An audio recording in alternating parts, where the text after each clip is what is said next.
आइए हम प्रार्थना शुरू करते हैं। हे सारी पृथ्वी के लोगों, परमेश्वर के लिए जय जयकार करो, उसके नाम की महिमा का भजन गाओ, उसकी स्तुति करते हुए उसकी महिमा करो। परमेश्वर से कहो, तेरे काम क्या ही सर्वोपरि हैं। सारी पृथ्वी के लोग तुझे दंडवत करेंगे और तेरा भजन गाएंगे। वो तेरे नाम का भजन गाएंगे जो अपने पराक्रम से सदा सर्वदा प्रभुता करता है। आइए हम प्रार्थना में अपने सरों को झुकाएं। हमारे सर्वशक्तिमान दयालु पिता, एक बार फिर हम धन्यवाद का हृदय लेकर आपके पास आते हैं। धन्यवाद करते हैं जीवन के लिए, इस जीवन की हर आशीष के लिए। धन्यवाद करते हैं प्रभु जी कि न सिर्फ आपने हमें जीवन दिया, वरन आपने हमें अपने लहू से चंगाई दी। धन्यवाद करते हैं कलवरी से बहते लहू की धारा के लिए, जिसने हमारे गुनाह जो बहुत थे धो दिए। और जो भी सच्चे मन से प्रभु आप पे विश्वास करता है, आप उसे अपनी संतान होने का अधिकार देते हैं। हम धन्यवाद करते हैं प्रभु कि आप सामर्थी परमेश्वर हैं, जीवन देने वाले हैं, और जो जीवन आपने दिया है उस जीवन को वापस लेने का अधिकार केवल आपके पास है। कोई हमसे हमारे प्राण नहीं छीनता प्रभु, लेकिन जब वो समय पूरा होता है तब आप अपने लोगों को अपने पास बुलाते हैं। हम धन्यवाद करते हैं हमारे अजीज, हमारे भाई रेवरेंड टांडी के लिए, जो आज शारीरिक रूप में हमारे पास हमारे बीच में नहीं है, लेकिन हमारा ये विश्वास है प्रभु कि आपके साथ वो स्वर्गीय घर में विश्राम पा रहे हैं, और जो समय आपने उन्हें दिया था इस ज़मीन पे वो पूरा हुआ और आपने उन्हें अपने पास बुलाया है। आज जब हम प्रभु यहाँ इकट्ठा हुए हैं कि हम धन्यवाद दें उस जीवन के लिए जो हमारे बीच में नहीं है। हम प्रार्थना करते हैं उनके परिवार के लिए, उनकी पत्नी, उनके बच्चों के लिए, कि आपकी दया, आपका अनुग्रह उन पे बहुतायत से बरके। आप उन्हें इत्मीनान और शांति दें, क्योंकि प्रभु जी जो शांति हमें आपसे मिलती है वो इस ज़मीन पे कोई और नहीं देता। धन्यवाद करते हैं कि आपने हमें मौका दिया कि हम आपको उनके जीवन के लिए धन्यवाद कर सकें। और जब इस आराधना में हम इकट्ठा होते हैं प्रभु, आपका भजन, स्तुति का, आपके वचन को पढ़ के मनन करते हैं और आपको धन्यवाद करते हैं प्रार्थना के साथ, तो आप अपनी पवित्र आत्मा से हमें छुएं, ताकि प्रभु जी हमारा आराधना करना आपको भाए। और ये समय प्रभु हम में से हर एक के लिए, जमजदा परिवार के लिए, अजीज़ों के लिए सुंदर आशीष का समय होने पाए। हमारी सहायता और मदद करें प्रभु। इस पूरी आराधना की अगुवाई हम आपके सामर्थ्य हाथ में देते हैं, और इस विनती को हमारे उद्धारकर्ता प्रभु यीशु मसीह के सामर्थ्य नाम में होकर मांगते हैं। सुने और ग्रहण करें, आमीन।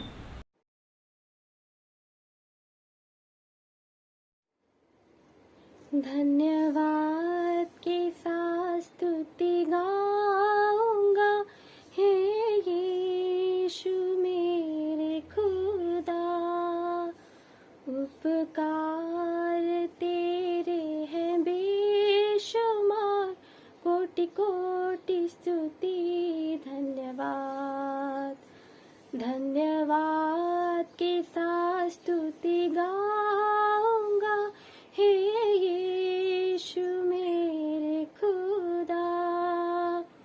उपकार तेरे हैं बेशुमार, कोटि कोटि स्तुति धन्यवाद। योग्यता से बढ़ के दिया है अपनी दया से तूने मुझे। योग्यता से बढ़ के दिया है अपनी दया से तूने मुझे। मांगने से ज़्यादा मिला मुझे, आभारी हूँ प्रभु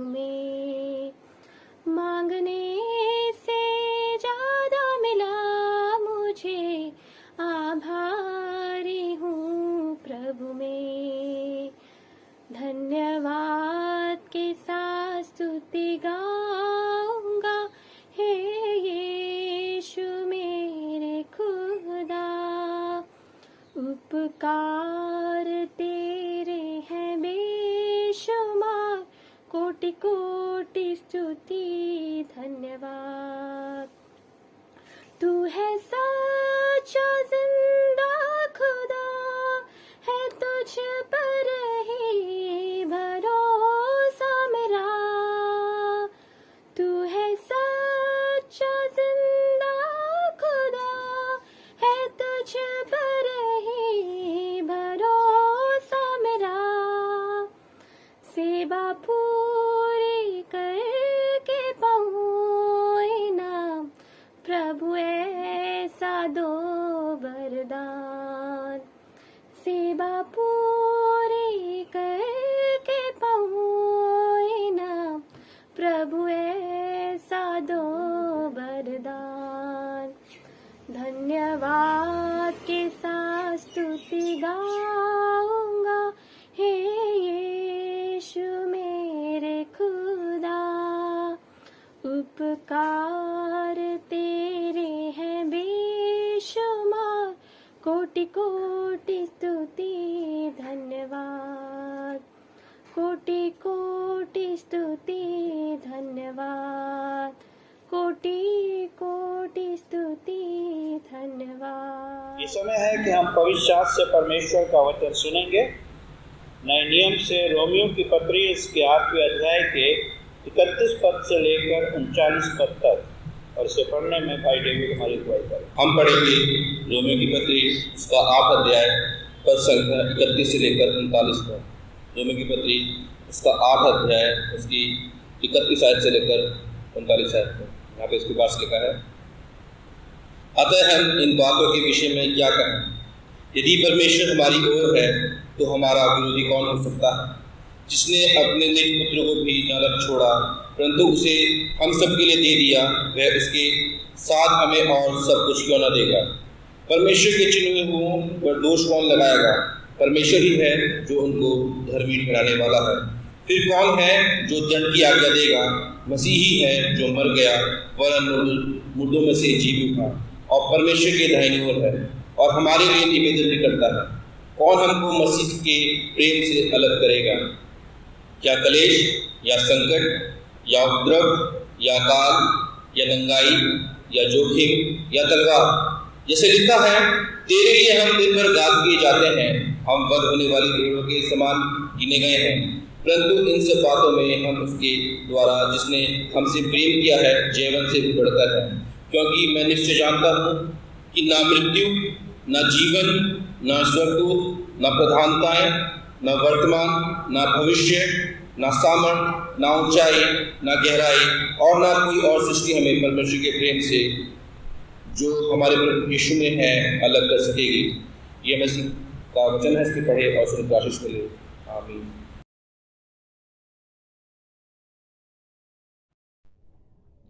सरगर सुख देवा पाई मते, सरगर सुख देवा पाई मते, आसिल मर्त्य भुवन, आसिल मर्त्य भुवन। दुःख कषण मृत्यु भोगी मते, दुःख कषण मृत्यु भोगी मते, देल अनन्त जीवन, देल अनन्त जीवन।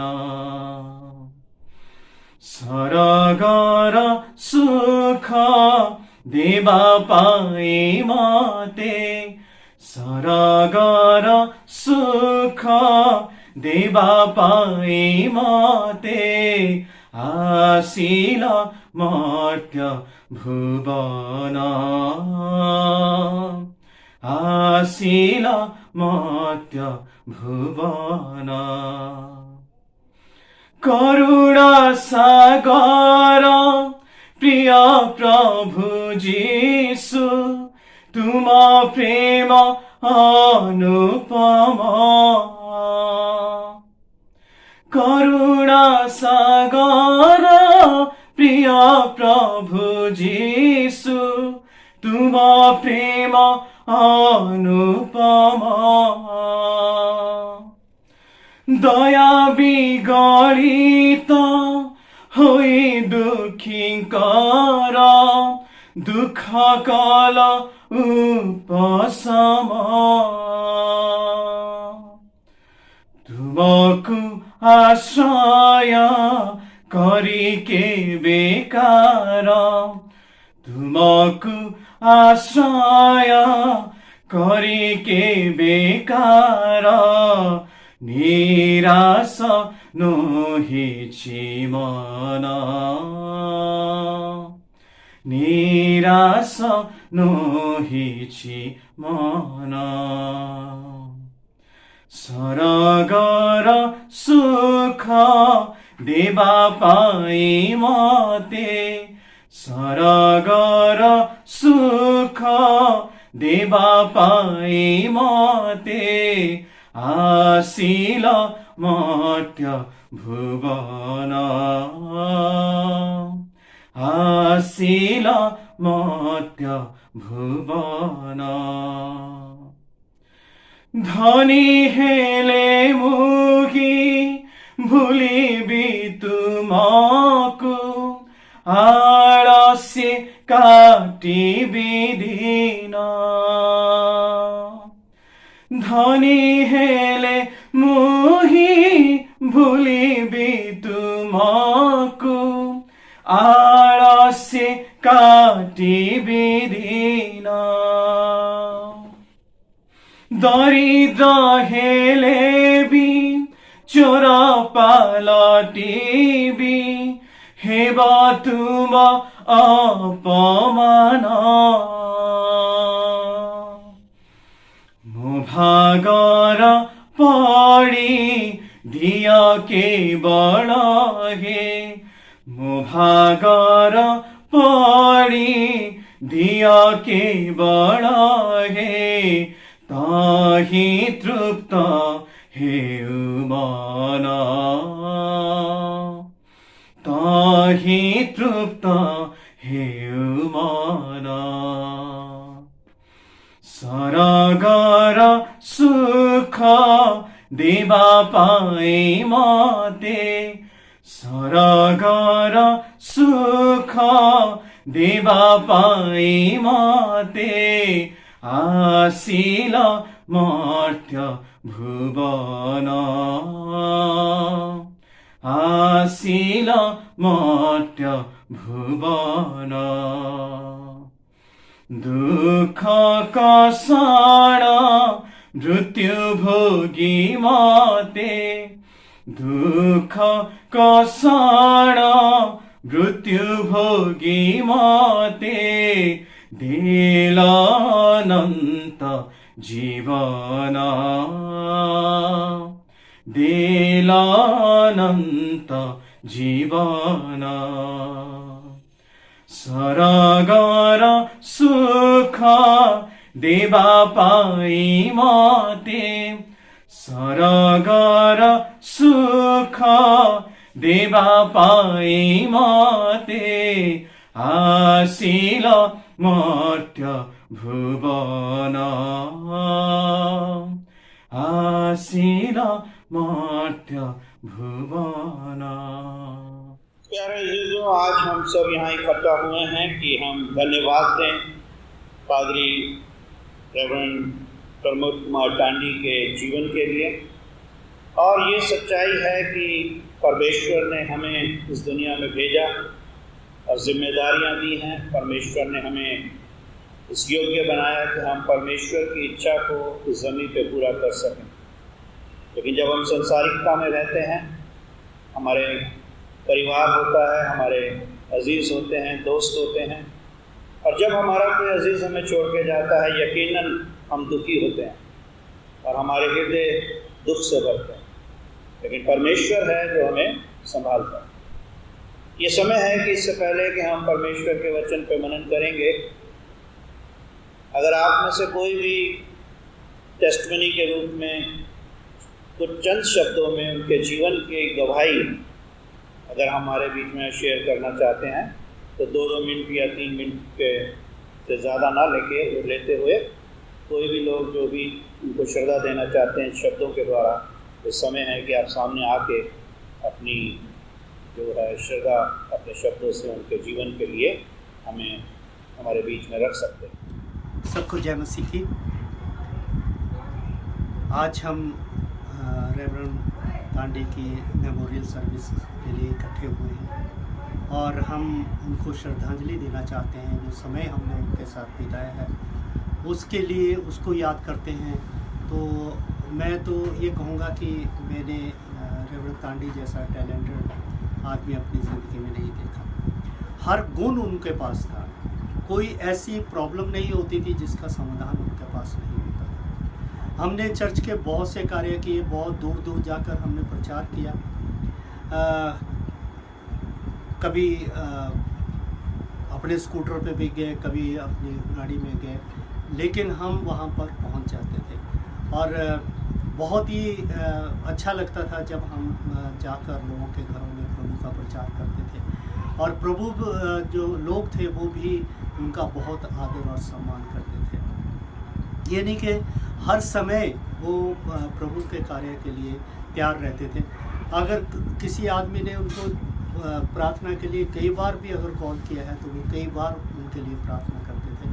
कभी मैंने उनके मन में ये नहीं देखा कि वो दुखी हो गए हों, कभी परेशान हो गए हों।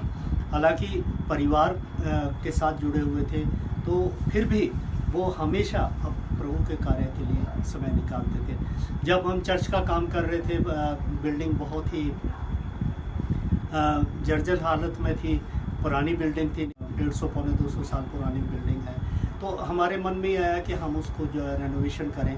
तो रेनोवेशन करने के लिए बहुत से पैसों की ज़रूरत थी। पास्टर कमेटी की मीटिंग हुई तो पादरी साहब ने एक ही बात कही कि आप काम शुरू कीजिए, प्रभु के काम कभी रुकते नहीं हैं और प्रभु के काम हमेशा चलते रहते हैं। और सच में ही जबकि हमारे पास कुछ नहीं था, लेकिन हमने वो पूरी रेनोवेशन चर्च की और कहीं भी पैसे की कोई कमी नहीं हुई। और ये पादरी साहब की एक विचारधारा थी कि परमेश्वर जो है वो हमारे कार्यों को संपूर्ण करते हैं। मैं यही कहूँगा कि पादरी साहब ने मेरी ज़िंदगी में बहुत से कार्य किए हैं। पादरी साहब ने मेरे बच्चों के लिए बहुत से कार्य किए हैं, बहुत से उनको सेटल करने के लिए मेरी बहुत मदद की है। दयालु पिता परमेश्वर उनकी आत्मा को अपने पास सुरक्षित रखें, शांति दें उनको। और जैसे कि पवित्र शास्त्र बाइबल में लिखा है कि हम फिर से बादलों में मिलेंगे। मेरी बहुत इच्छा है कि हम ऊपर परमेश्वर के पास जब जाएंगे तो पादरी साहब से मिलें। बहुत से और हमारी योजनाएं थी। हमारी योजनाएं ये भी थी कि हम इस्राइल जाएंगे और पादरी साहब ने कई बार प्रोग्राम बनाया। ये भी कहा कि 10 लोग हम इकट्ठे हो जाते हैं, आप जो रहते कि 5-6 फैमिली हैं, सब इकट्ठे होकर हम इस्राइल चलेंगे और वहाँ पे हम सब जो है देख कर आएंगे। लेकिन ऐसा कुछ हो नहीं सका क्योंकि ऐसा समय बना ही नहीं।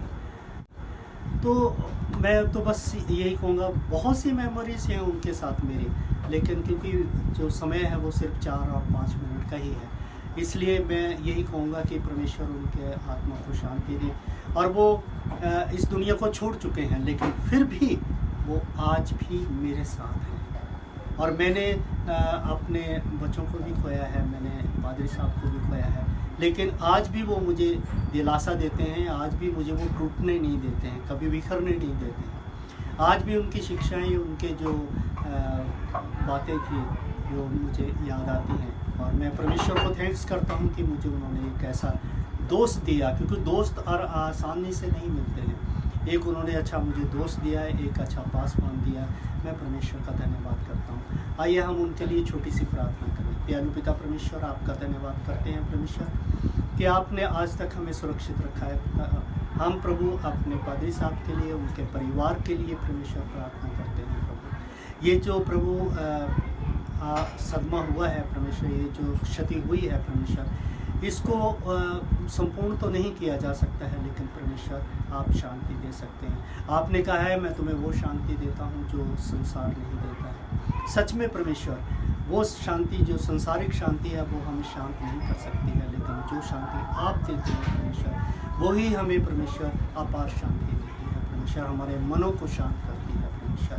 दयालु पिता परमेश्वर, शांत नहीं कर सकती है, लेकिन जो शांति आप देते हैं परमेश्वर, वही हमें परमेश्वर अपार शांति देती है परमेश्वर, हमारे मनों को शांत करती है परमेश्वर।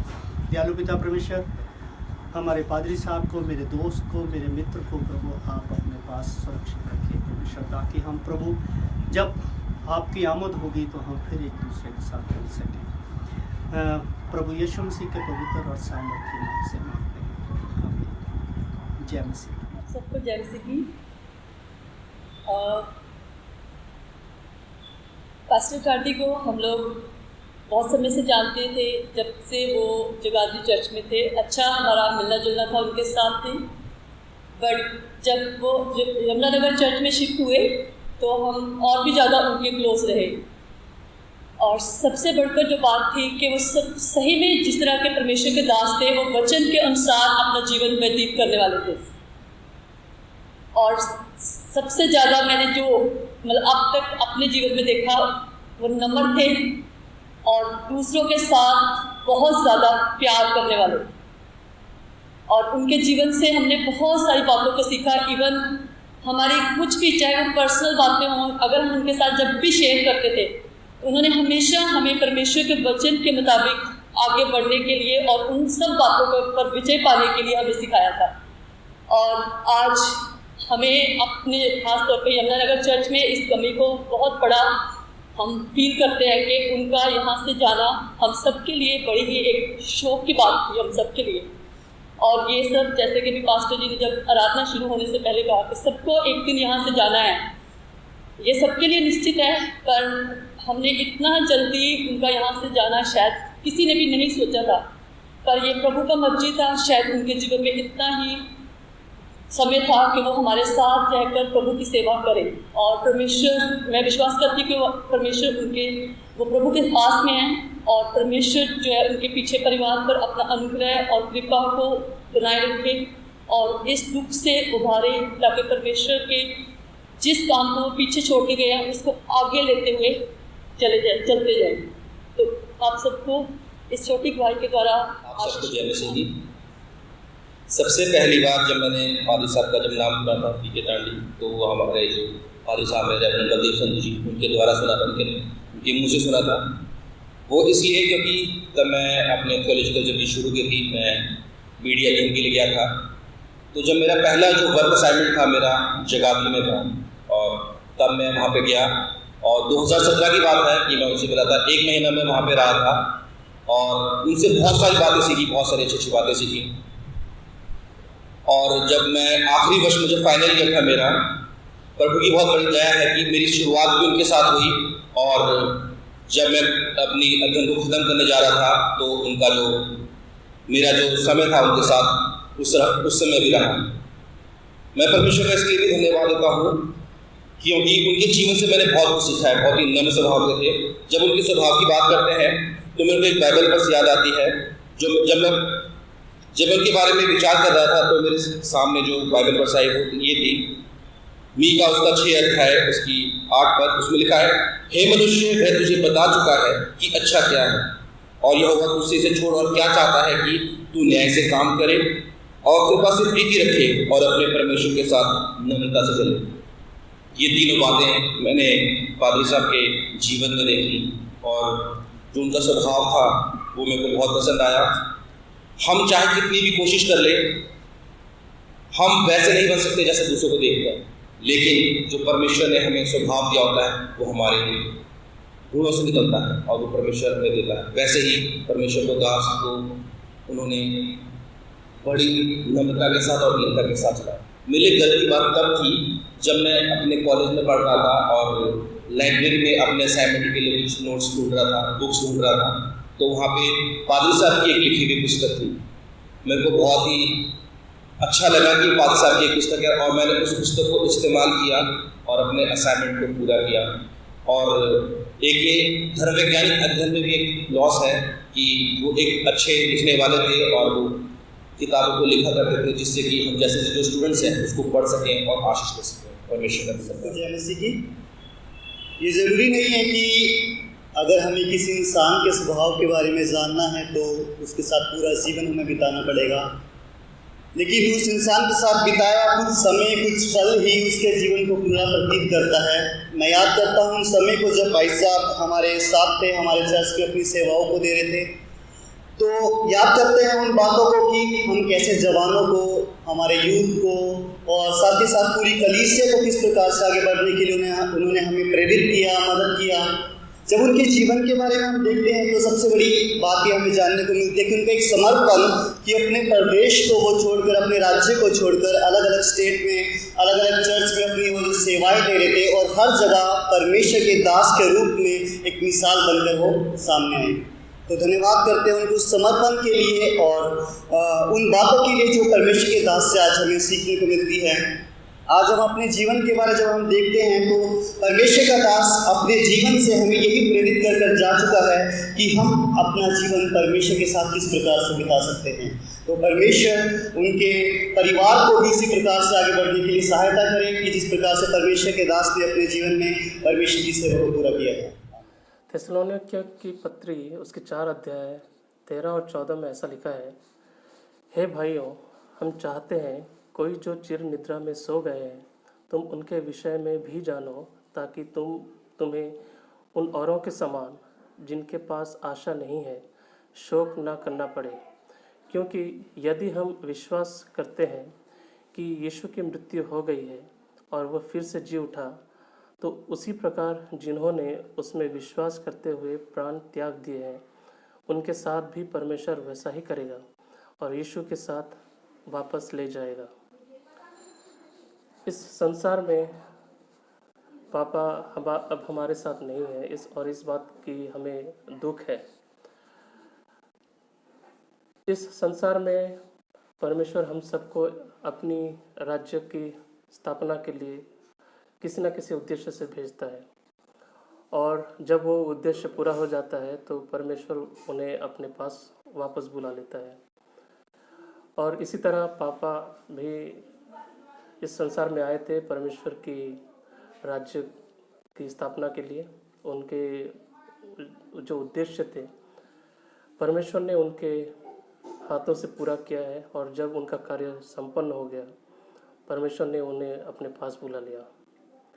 और इस बात की हमें दुख नहीं करना चाहिए, क्योंकि परमेश्वर उनके राज्य के लिए उनसे काम करवाया और जब कार्य पूरा हुआ इस बात की हमें खुशी होना चाहिए कि परमेश्वर ने अपने जो भी इच्छाएं थी उनके वो सारी इच्छाएं उनके माध्यम से पूरी किया और हमारे लिए वो आदर्श छोड़ गए हैं। और परमेश्वर ने पादरी टैंडी या मेरे पापा उनके थ्रू जो भी हमें बातें सिखाई है, परमेश्वर ने जो भी बातें सिखाई है उन बातों के ऊपर अमल करें, अपने जीवन को उसी प्रकार से ढालें और हमारे अंदर कुछ भी जो भी बुराइयां हैं उस बुराइयों को दूर करें और ये कोशिश करें कि परमेश्वर हमारे लिए जो भी योजनाएं बनाया है इस संसार में, जो भी उद्देश्य से उन्होंने हमें भेजा है उस उद्देश्य को पूरा करें और इस बात का ख्याल करें कि हम कभी भी उस उद्देश्य को विफल ना करें, हमेशा सफल रहें। परमेश्वर आप सबके साथ रहे और आपको उनकी शांति दे। धन्यवाद। आप सबको जय मसीह। हमारे सब के लिए वो भाई साहब थे और मेरे लिए भी भाई साहब ही हैं जैसे आप सबके लिए। तो मैं हमारे भाई साहब के लिए कुछ कहना चाहता हूँ कि पहले उड़ीसा में जब थे वो एक गवर्नमेंट जॉब में काम करते थे और उनको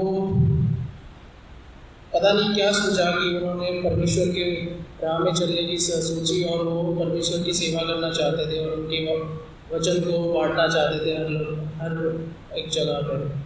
तो उन्होंने वो सरकारी नौकरी छोड़ के उन्होंने पास्टर की ट्रेनिंग करने की सोची और वो पूना में जो बाइबल ट्रेनिंग सेंटर है वहाँ पे चले गए, बिना कुछ पैसे, बिना कुछ पता नहीं कुछ भी उनके पास पैसे वैसे कुछ नहीं थे, तो वहीं चले गए।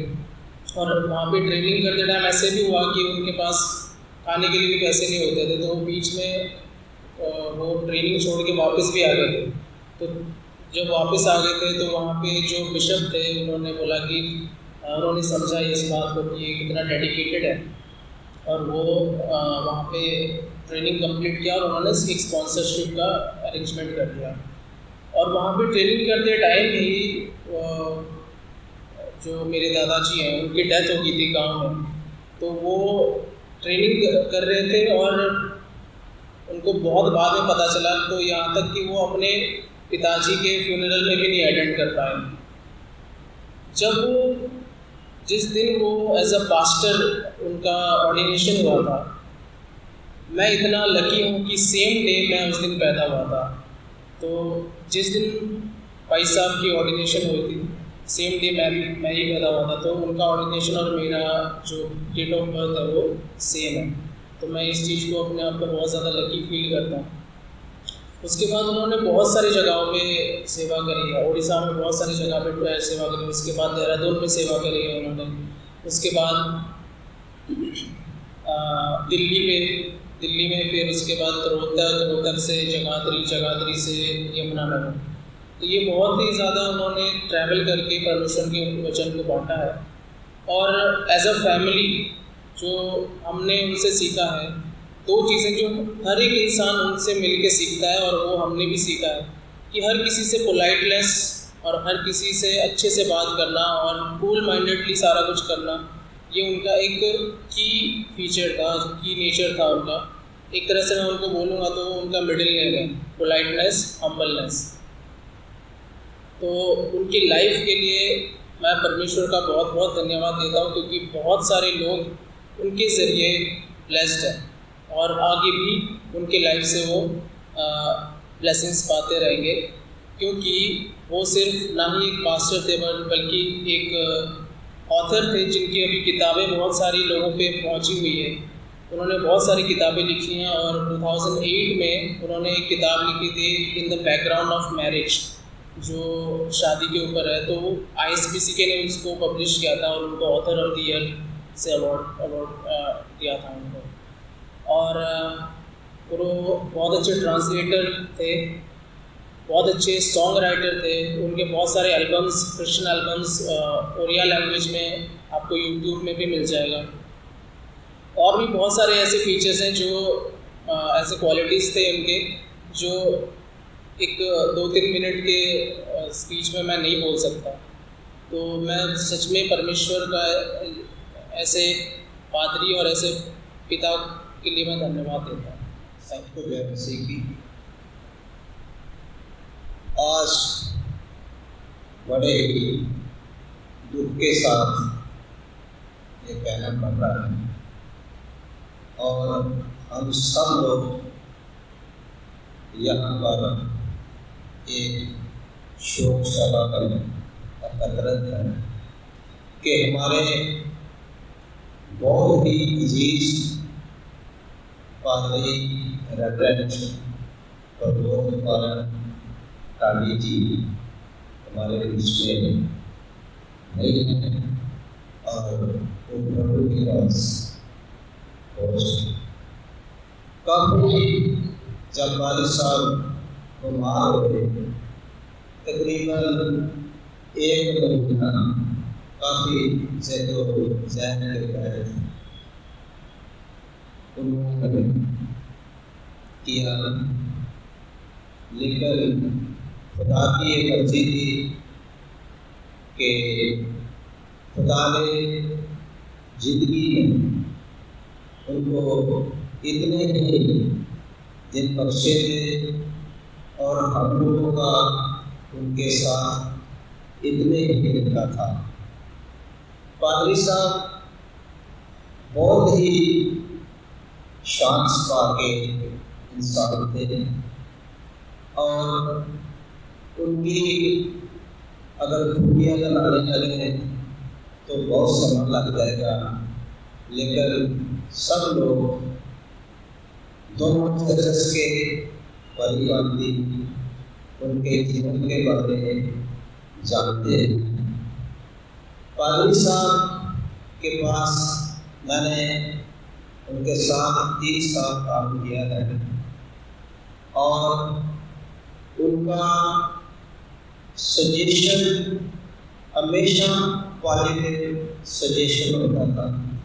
उनकी गाइडेंस बहुत अच्छी गाइडेंस होती थी और सबसे बड़ी बात कि कलीसिया में कोई भी इंसान उसके पास कोई भी समस्या लेके जाते थे तो पादरी साहब उनको बहुत अच्छे तरीके से हैंडल करते थे और उनकी मदद करते थे।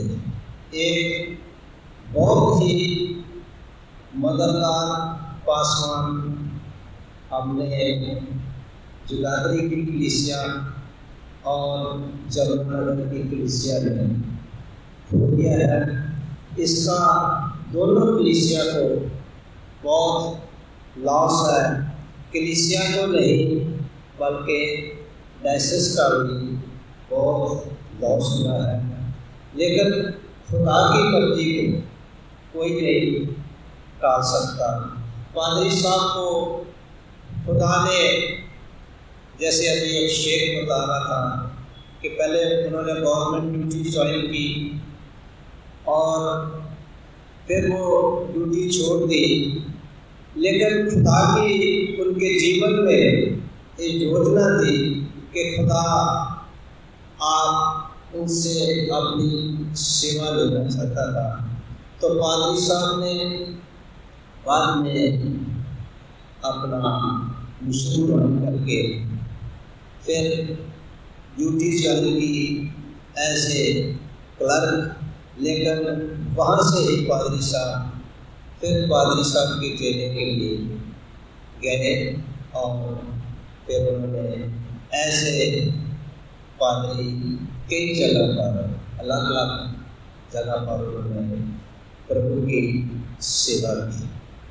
पादरी साहब को खुदा ने समय समय बहुत आशीषें दी, अच्छी नौकरी दी, बड़े अच्छे अच्छे पद पर काम करने का अवसर दिया और सबसे बड़ी बात फिर उनको खुदा ने बहुत बड़ी आशीष, औलाद की आशीष उनको बेटे और बेटियों से नवाजा और पादरी साहब अपने जीवन में बहुत खुश थे। लेकिन खुदा की एक मर्जी थी, उसकी योजना थी, उसके अलावा इंसान एक कदम भी इधर से उधर नहीं रख सकता। जैसे कि सबल उपदेशक उसके तीसरे चैप्टर में लिखा है कि हर बात का समय है, आकाश के नीचे हर बात का समय है, जन्म का समय है और मरण का भी समय है। लेकिन जैसे ही प्रभु की इच्छा थी, प्रभु ने उसके अनुसार पादरी साहब को अपने पास बुला लिया। आज तक हम गमज़दा परिवार के लिए एकत्रित हुए हैं कि इनको हौसला दे सके, तसल्ली दे सके। मैं जुगादरी की कलीसिया की तरफ से आप सबको ये आश्वासन देता हूँ कि आप एक हमारे परिवार के हिस्सा हैं। दूसरा से आप लोगों को कभी भी किसी चीज़ की कलीसिया की तरफ से पर्सनल तौर पर कोई कमी नहीं आने देगी।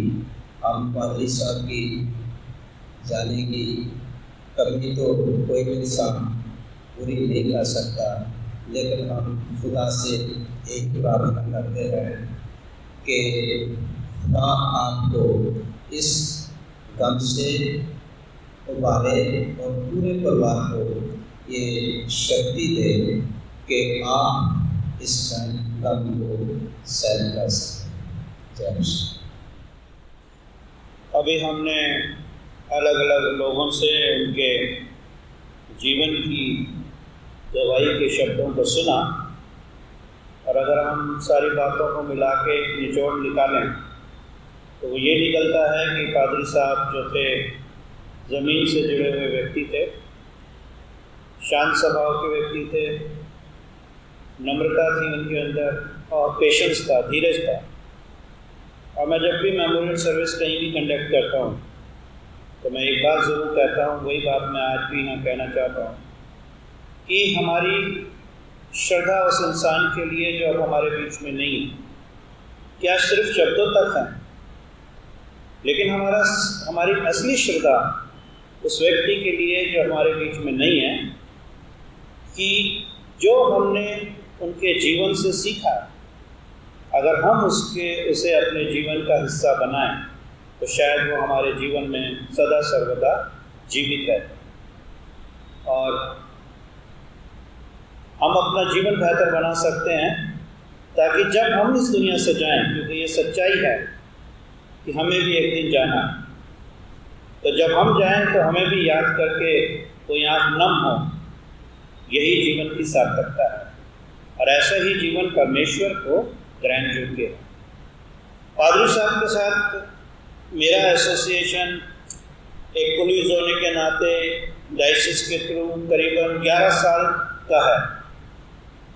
2010 में पादरी साहब जब आए थे तब से हम उनसे जुड़े हुए हैं और हमारे साथ एक दोस्त की तरह, बड़े भाई की तरह वो रहते थे। और हमने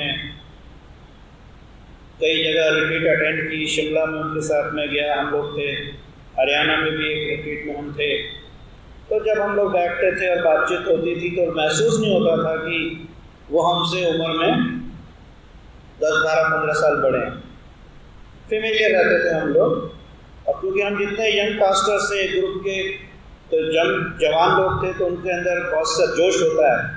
तो पादरी साहब हंसते हुए हमसे कहते थे, पादरी साहब कलीसियाँ ऐसी होती हैं, थोड़ा पेशेंस रखना चाहिए, एकदम से रिएक्ट मत करा करो, हमें समझाते थे।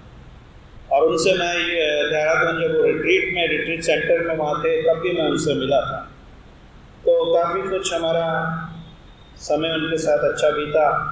और जब हम रिट्रीट में जाते थे तो हम जितने यंग पास्टर्स होते थे, कई बार बहुत वो लेक्चर चलते थे तो हम क्या करते थे, घूमने चले जाते थे।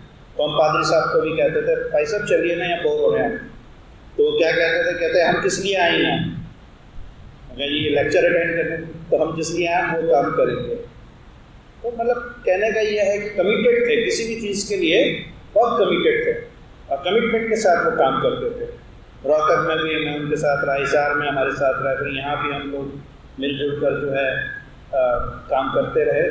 तो आज जब हमारे बीच में नहीं है तो हम प्रभु को ही धन्यवाद देते हैं कि प्रभु ने दिया था और प्रभु ने लिया। प्रभु का नाम ही मुबारक हो। और हम सब प्रभु की इच्छा के आगे सर झुकाएं और उसकी इच्छा को धन्यवाद के साथ ग्रहण करें। परमेश्वर हमसे यही चाहता है। आइए वचन से पहले हम प्रार्थना करें। प्रभु जी, हम धन्यवाद करते हैं, आपका वचन हमारे लिए मार्ग की ज्योति है, और जब हम इस पर मनन करें अपनी पवित्र आत्मा से हमें छुएं, ताकि ये वचन हमारे दिलों को तसल्ली दे। और ख़ास तौर से प्रभु दलजदा परिवार के लिए शांति का वचन है। वचन को सुनने की, बांटने की और उस पर चलने की आप हमें समझ दें, तैयारी दें। धन्यवाद के साथ विनती हमारे उद्धारकर्ता यीशु मसीह के सामर्थी नाम होकर मांगते हैं, सुने और ग्रहण करें, आमीन। प्यारे अजीजों, परमेश्वर का वचन हमें इस बात की सच्चाई को बताता है कि हम इस संसार में आए हैं, परमेश्वर ने जीवन दिया है, जिम्मेदारियां दी हैं, परिवार दिया है, दोस्त दिए हैं, लेकिन इसके साथ साथ ये सच्चाई हम सब जानते हैं कि हम सब एक समय की सीमा में बांधे गए। और न सिर्फ मनुष्य वरन सृष्टि जिसको भी परमेश्वर ने बनाया है पेड़ पौधे हैं, नदी है, हर एक का एक समय मुकर्रर है और उस समय पे हमें परमेश्वर के पास जाना है। लेकिन मनुष्य के लिए परमेश्वर की खूबसूरत योजना हमें वचन से मिलती है और वो योजना ये है कि परमेश्वर का वचन हमें इस बात का दिलासा और आशा देता है, उम्मीद देता है कि जो लोग परमेश्वर की इच्छा को पूरा करते हुए प्रभु में सोते हैं वो प्रभु में फिर उठाए जाते हैं और उस घर में विश्राम पाते हैं जो हाथों का बना हुआ घर नहीं है। और ये वचन हमें वचन से आशा मिलती है। अगर आप पहला कुरिन्थियों की पत्री में 15 अध्याय में अगर पढ़ेंगे वहाँ हमें मिलती है। आज जो वचन हमने लिया है मनन के लिए, वो वचन हमसे कहता है कि यदि हमारी ओर परमेश्वर है तो हमारा विरोधी कौन हो सकता है। परमेश्वर अपने लोगों से प्यार करता है।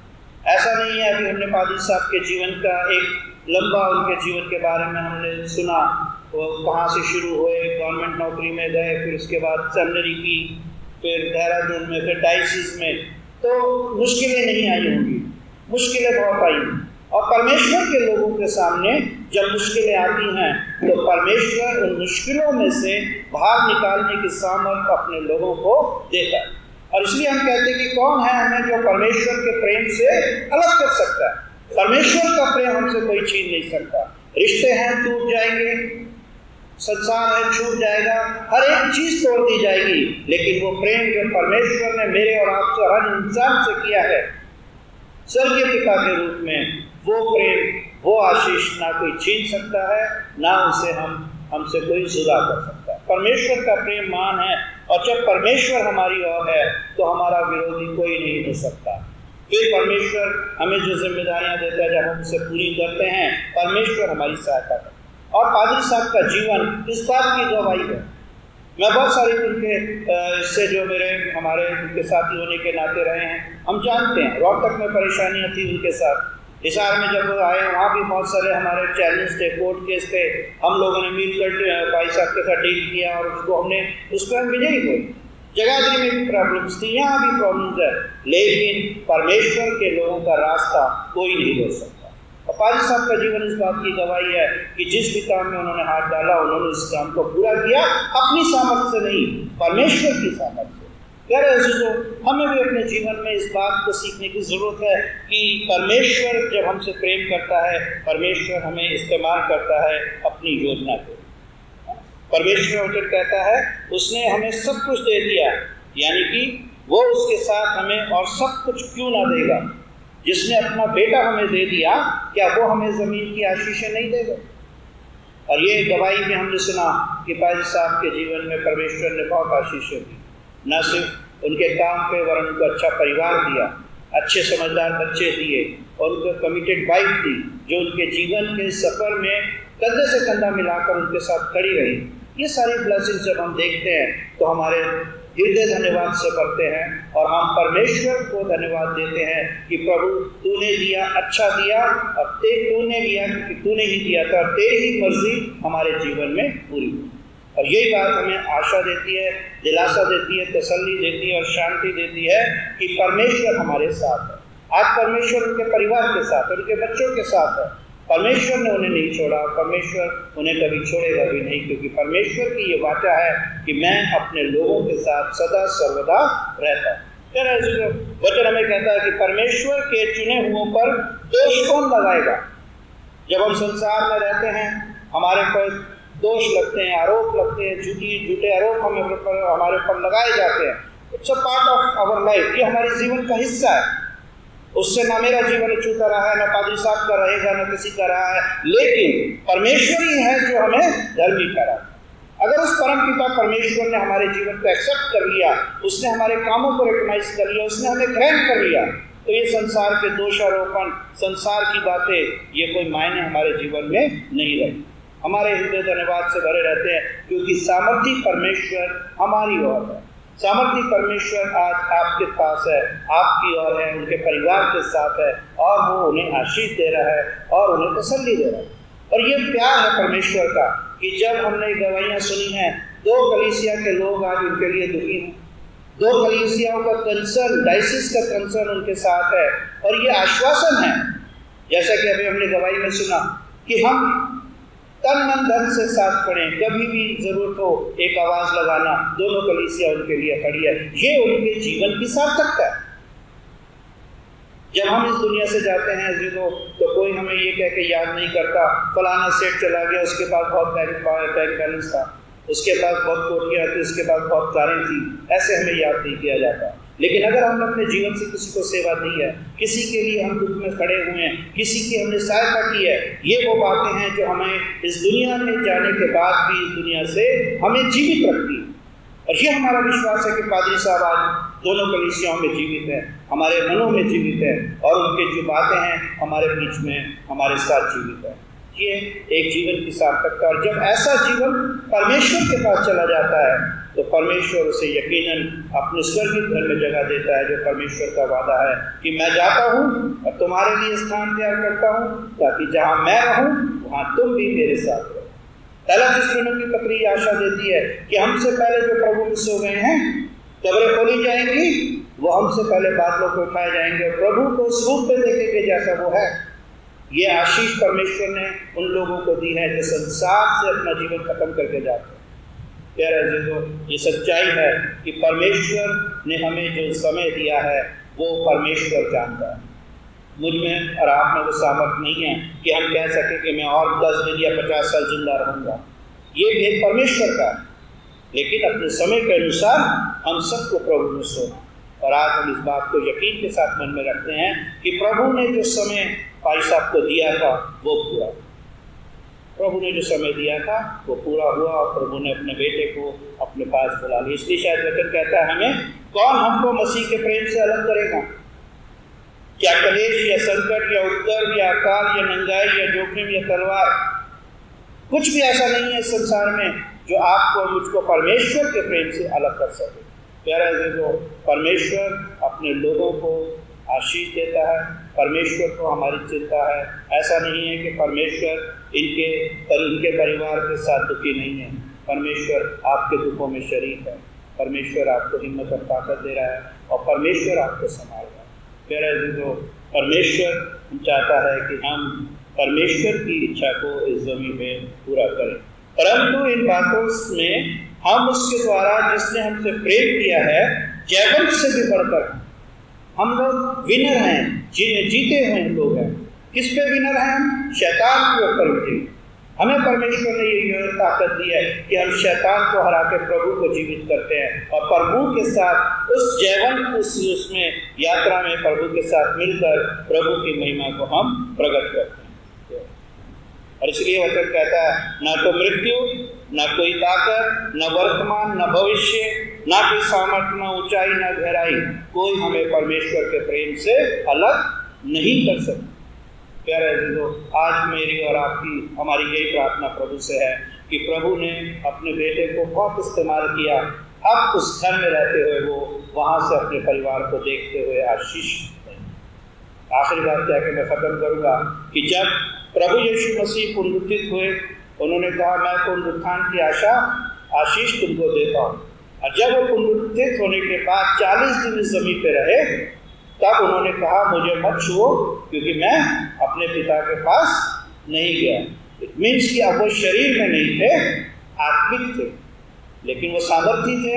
उन्होंने अपने आप को प्रकट किया, अपने चेलों को दिखाया। लेकिन जिस यात्रा पे अब हमारे अजीज भाई, हमारे दोस्त, हमारे पादरी साहब, हमारे बुजुर्ग चले गए, शरीर चला गया, लेकिन अब वो आत्मिक तौर पे परमेश्वर के साथ हैं। हम उन्हें देख नहीं सकते, लेकिन वो वहाँ से अपने लोगों को देख रहे हैं और ब्लेस कर रहे हैं। और इसी विश्वास को हम जब अपने मन में रखते हैं तो हमारे हाथ प्रभु के लिए, धन्यवाद के लिए, प्रार्थना के लिए उठते हैं। इन्हीं शब्दों से और वचन से प्रभु उनके परिवार को आशीष दे और हम सबको भी प्रभु आशीष दे कि हम निरंतर परमेश्वर की इच्छा के अनुसार अपना जीवन इस ज़मीन को पूरा करें, ताकि परमेश्वर हमारे जीवन से आनंदित हो, खुश हो और अपनी महिमा के लिए परमेश्वर हम सबको बहुतायत से इस्तेमाल करे। आमीन।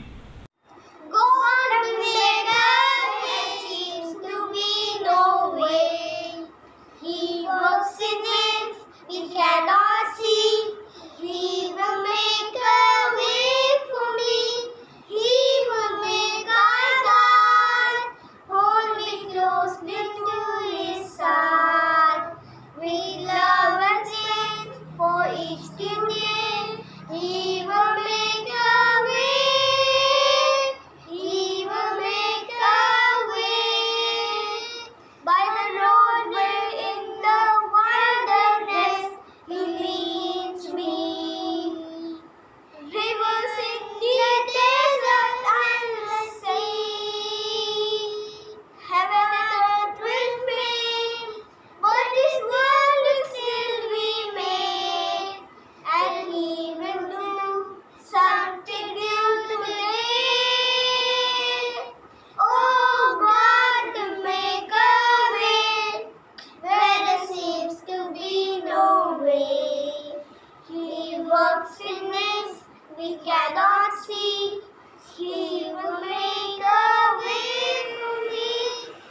करे।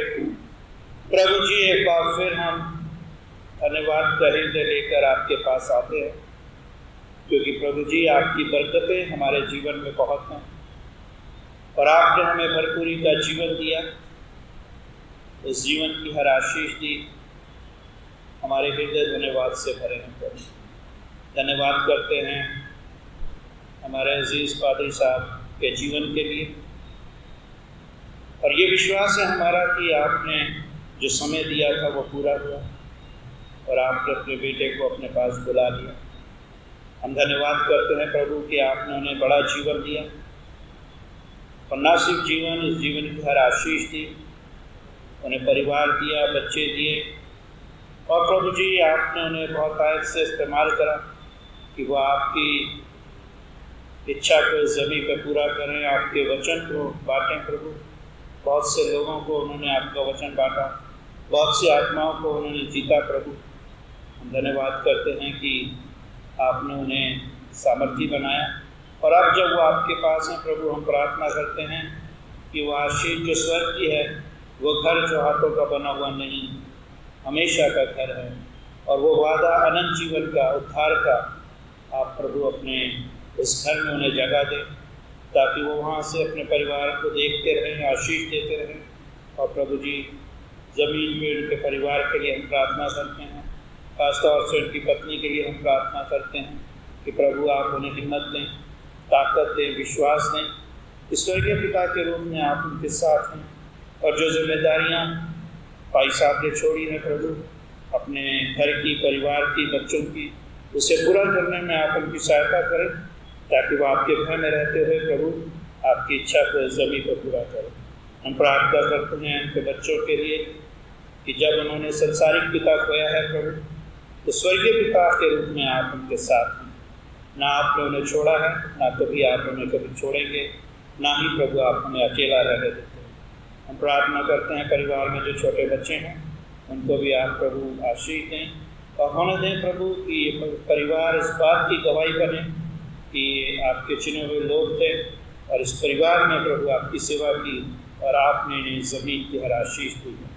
धन्यवाद करते हैं प्रभु, जितने भी लोग इस प्रार्थना में उपस्थित हुए, नाम बनाम सबको आशीष दे, और होने दें प्रभु जी कि हम निरंतर आपकी महिमा का प्रकटीकरण करें, आपकी महिमा का गुणगान करें, निरंतर हमारे मुँह से आपकी स्तुति और महिमा और प्रशंसा इस ज़मीन पर प्रकट होती है।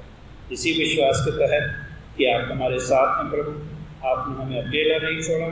हम सारा आदर, मान और धन्यवाद आपको देते हैं, और इस विनती को हमारे उद्धारकर्ता प्रभु यीशु मसीह के सामर्थ्य नामों पर मांगते हैं, स्नेह और दया करें।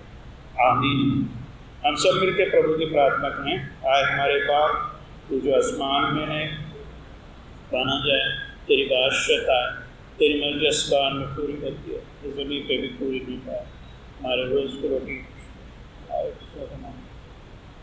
सवाल को माफ़ कर, हमें आजमाइश में ना करने दे, बुराई से बचा, बादशाह कुदरत का जलाल हमेशा से तेरे में। आमीन। हमारे प्रभु यीशु मसीह का अनुग्रह, परमेश्वर पिता का प्रेम और पवित्र आत्मा की सहभागिता इस छोटे से झुंड पे, जमज़दा परिवार पे, उनके बच्चों पे, अजीज़ों पे, सब पे प्रभु जी अब से लेकर हमेशा तक होती रहे। आमीन। Thank you. आप सबको मसीह के मधुर नाम में जय।